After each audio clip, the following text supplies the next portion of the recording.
Gold, trusted gold buyers. మీరు తాకట్టు పెట్టిన బంగారాన్ని విడిపించి ఈ రోజు ఉన్న మార్కెట్ ధరకు కొనబడను. బిగ్ నేమ్స్ వాళ్ళు బిగ్ నేమ్స్ బట్ కానీ వాళ్ళ కోసం ఎవరు వెళ్ళా అదే ఎగ్జాక్ట్ అంటే వాళ్ళు తెలిసిన మన స్టార్స్ కాదు కదా ఫ్యాన్స్ వెళ్ళడానికి తెలిసినా కూడా ఇప్పుడు మీరు ఫాస్ట్ అండ్ ఫ్యూరియస్ ఈ సిరీస్ ఉన్నాయి. అవును you don't go there because of ఫలానా రాక్ ఉన్నాడు డ్వైన్ జాన్ దానికి వెళ్ళట్లేదు మీరు. అది స్పెక్టకల్, అది వెహికల్స్ చేజెస్ యాక్షన్ అది సో అప్పుడు ఏంటి మీకు తెలిసిన యాక్టర్ ఉండొచ్చు కానీ వాడి కోసం సినిమాకి వెళ్ళటం మానేశారు హాలీవుడ్లో. అది నేను చెప్పేది. You know so true yes so ఇవన్నీ I honestly believe Raj Kumar లేకపోయినా కూడా ఈ సినిమా ఇంతే ఆడుతుంది.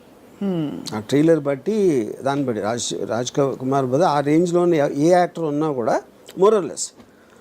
అదే మీరు ప్రభాస్ ఉన్న సినిమాలో మీరు ఎవరినో పెడితే ఆడకపోవచ్చు. అది నేను చెప్పేది. అది ఎందుకంటే దాని డిజైన్ కూడా వేరే ఉంటుంది. అవునవును అందుకే ఆటిట్యూడ్ అసలు ఆ మోడల్ మారిందా అని అడిగింది కారణం అదే. బికాస్ ఇంతవరకు మనకి తెలిసి మన స్టార్స్ ఎలివేషన్స్ లేకుండా స్టార్స్ అయి ఉండి బట్ ఒక ఎంఐ మిషన్ ఇంపాసిబుల్ సిరీస్ లాగా లేదు ఒక ఇలాంటి వాటిలో చూసిన సందర్భాలు చాలా తక్కువ. బికాజ్ మామూలు మన సినిమాలో హీరో ఊరికే ఇలా తల తిప్పితే కూడా దానికి ఒక ఎఫెక్ట్ ఇది ఒక స్టార్ హీరో. అలాంటిది showing them like normal people వచ్చింది అలాంటి సినిమా. అసలు ఒక రుద్రమైన నాకు గుర్తుంది చిరంజీవి గారు నార్మల్గా మెగా స్టార్ అయింది. డెఫినెట్గా ఐ ఫీల్ అంటే ఇప్పుడు బాలచంద్ర గారు ఉన్నారు. అఫ్ కోర్స్ బాలచంద్ర గారు ఈ టైంలో తీయలేదు అలాంటి విశ్వనాథ్ గారు ఆఫ్ కోర్స్. నాకు తెలిసి వెన్ టైమ్ సాగర్ సంగమం ఆ టైంలో తీసినప్పుడు Kamal Haasan image would have been very different. అప్పుడు వచ్చిన కమల్ హాసన్ ఫిలిమ్స్కి సాగర్ సంగమంకి ఏమి ఏదో ఉండదు. ఇంకోటి మీరు శంకరాభరణంలో సోమయాజుల్ గారు లాంటి ఒక 60-year-old అన్నోన్ పర్సన్ని ప్రొటాగనిస్ట్గా పెట్టడం అనేది నాకు తెలిసి ఇప్పుడు కూడా ఎవరు అసలు ఇమాజిన్ కూడా చేయడు. అలాగే ఒక అంత పొడుగ్గా ఉండి ఆల్మోస్ట్ యూనో డస్కీ కాంప్లెక్షన్తో మంజు భార్గవ్ గారిని హీరోయిన్గా పెట్టడం కూడా ఎవరు ఊహించుకోలేరు మీరు అన్నట్టు. బట్ అది కూడా ప్రొటాగనిస్ట్ని మీరు నాన్ యాక్టర్ని ఎవరు ఐఏఎస్ ఆఫీసర్ని తీసుకొచ్చి పెట్టడం అని దానికన్నా రిస్క్ అయితే పరాకాష్ట ఇది కరెక్ట్ రైట్. బట్ అది కూడా మీరు అన్న వన్ ఆఫ్ ద మోడల్స్లో ఆఫ్ దీస్ అవుట్లయర్ ఫిల్మ్స్ అంటే ఆడ్ ఫిల్మ్స్ అంటాం కదా. ఈ అంటే ముందు పికప్ కాలేదు బట్ తర్వాత బాగా పికప్ అయ్యి కల్ట్ ఫిల్మ్ అయిపోయింది. ఇదేమో స్త్రీ 2 ఏమో పికప్ అవుతుందో లేదో తెలియదు బట్ ఫస్ట్ డేనే ఎంత బ్లాక్ బస్టర్ ఇంకా దాని గురించి ఏం మాట్లాడక్కర్లేదు అంతే. అంటే అలా ఉంది దాని మీరు చెప్తున్న కనెక్షన్. ఇంకోటి ఏమైంది నిన్న దాంతో రిలీజ్ అయిన అక్షయ్ కుమార్ సినిమాకి 5 కోట్లు వచ్చింది. 54 కోట్లు రాజ్ కుమార్ సినిమాకి వస్తే 5 కోట్లు అక్షయ్ కుమార్ సినిమాకి వచ్చింది.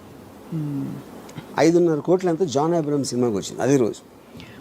మరి తీసేవాళ్ళు ఇప్పుడు నెక్స్ట్ ఎవరైనా హీరో రెమ్యూనరేషన్ ఒక సిరీస్ ఆఫ్ ఫ్లాప్స్ తర్వాత తగ్గించుకునే సందర్భాలు ఉండుంటాయి ఆర్జీవి గారు.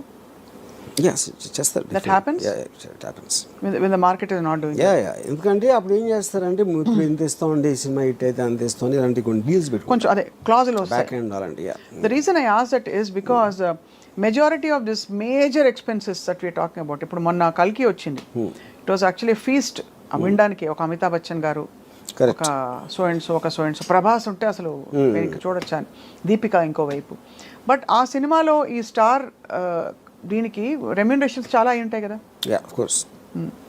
ఇప్పుడు అలాంటి సినిమా తీసి ఒక బ్యూటిఫుల్ అటెంప్ట్ అని మంచి పేరు తెచ్చుకుని బట్ రిటర్న్ ఆన్ ఇన్వెస్ట్మెంట్ చూసుకుంటే 500 కోట్లకి 100-50 ఎక్కువ రావడం బెటరా లేదు ఇలాంటి ఒక కొత్త స్కూల్ ఆఫ్ థాట్ బయలుదేరి న్యూట్రలైజ్ చేసే ఎఫెక్ట్ బెటర్ అంటారా? ఇక్కడ ఒక డేంజర్ ఏంటంటే అంటే అది డేంజర్ అనొచ్చు కాదు కూడా.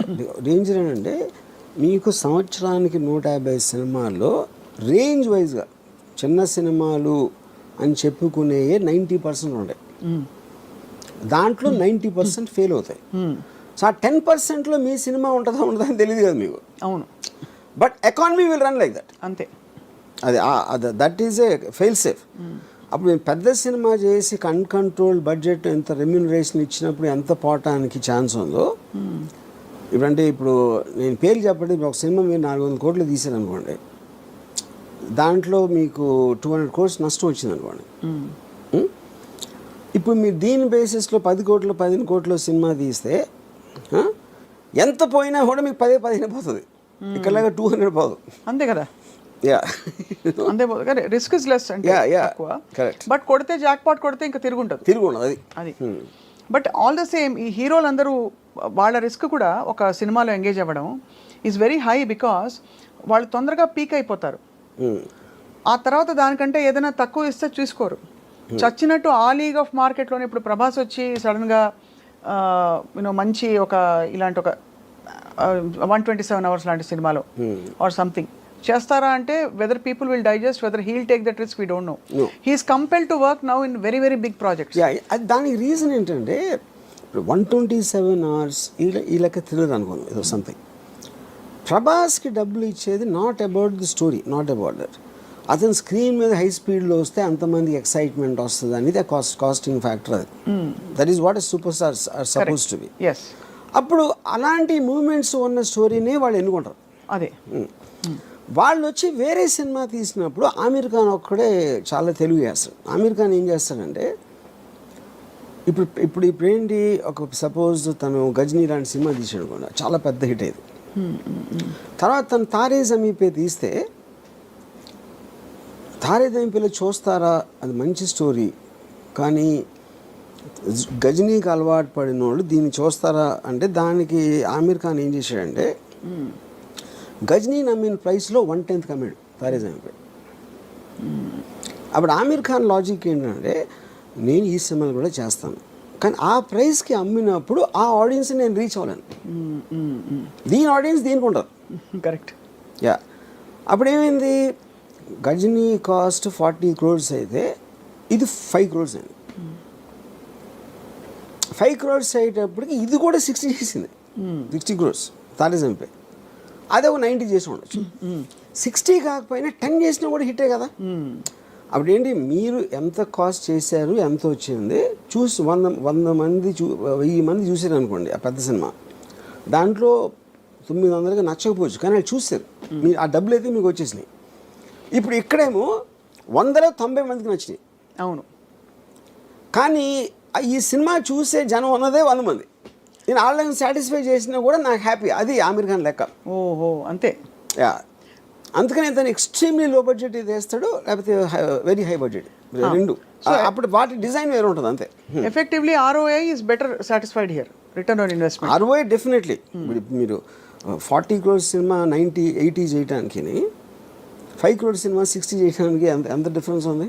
పీకే గురించి కూడా అలాగే చెప్పారు.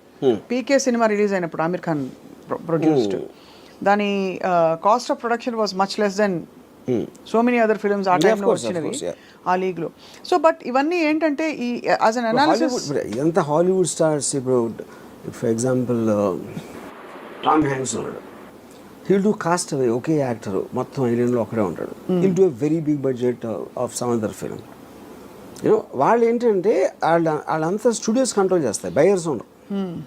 ఈ బయర్స్ మీడియేషన్ లెవెల్లో ప్రైసెస్ అనేది ఇది అయిపోతుంది. అప్పుడు PVR జానేతు జానేనా సినిమా, అదే ఒక 5 కోట్ల సినిమా, ఆమీర్ ఖాన్ మేనరుడు, ఆమీర్ ఖాన్ ప్రొడ్యూస్ చేశాడు. చాలా ఆమీర్ ఖాన్ ఏం చేశాడు, అది వాళ్ళు 35 crores ఆఫర్ ఇచ్చారు కొనడానికి. బిగ్ నేమ్స్ వాళ్ళు, బిగ్ నేమ్స్, కానీ వాళ్ళ కోసం ఎవరు వెళ్ళా. అదే ఎగ్జాక్ట్, అంటే వాళ్ళు తెలిసిన మన స్టార్స్ కాదు కదా ఫ్యాన్స్ వెళ్ళడానికి. తెలిసినా కూడా ఇప్పుడు మీరు ఫాస్ట్ అండ్ ఫ్యూరియస్ ఈ సిరీస్ ఉన్నాయి. అవును, you don't go there because of ఫలానా రాక్ ఉన్నాడు, డ్వైన్ జాన్, దానికి వెళ్ళట్లేదు మీరు. అది స్పెక్టకల్, అది వెహికల్స్, చేజెస్, యాక్షన్, ఇది అది. సో అప్పుడు ఏంటి, మీకు తెలిసిన యాక్టర్ ఉండొచ్చు, కానీ వాడి కోసం సినిమాకి వెళ్ళటం మానేశారు హాలీవుడ్లో. అది నేను చెప్పేది. You know, so true. Yes. So ఇవన్నీ I honestly believe Raj Kumar లేకపోయినా కూడా ఈ సినిమా ఇంతే ఆడుతుంది. ఆ ట్రైలర్ బట్టి దాన్ని బట్టి రాజ్ కుమార్ బదులు ఆ రేంజ్లోనే ఏ యాక్టర్ ఉన్నా కూడా మోరల్లెస్.